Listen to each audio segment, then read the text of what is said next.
Nous sommes rentrés en crise économique véritablement, alors que les fondamentaux de l'économie gabonaise n'étaient pas forcément dégradés, mais à cause de cette pandémie, ça a créé un ralentissement de l'activité économique à cause des confinements et autres. Donc il faut pouvoir faire en sorte que le gouvernement mette en place une politique de relance qui tient sur le fait qu'il faut stimuler la demande pour pouvoir investir, pour que les entreprises embauchent, pour que nous luttons également contre une deuxième chose qui est le chômage.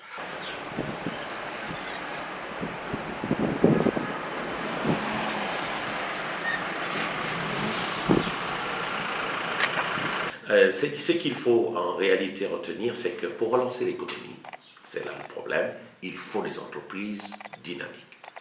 Il faut des entreprises qui soient performantes, il faut des entreprises compétitives, parce que dans les économies au niveau du monde, ce sont les entreprises PME qui font l'économie. Ce sont elles les piliers de la bataille économique que se livrent les pays dans le monde. Donc tant qu'il n'y aura pas d'entreprise, il n'y aura pas de pays. Et tant qu'il n'y a pas d'économie, il n'y a pas de pays. Si on ne fait que de la politique, eh ben, nous ne décollerons jamais. La réalité est que pour effectivement restructurer notre économie gabonaise, nous avons deux choix. Ou nous faisons un choix structurel, ou nous faisons un choix conjoncturel. Conjoncturel, c'est à court terme, c'est-à-dire il faut rapidement mettre en place des instruments qui agissent sur la politique budgétaire. Or, effectivement, notre budget aujourd'hui ne le permet pas.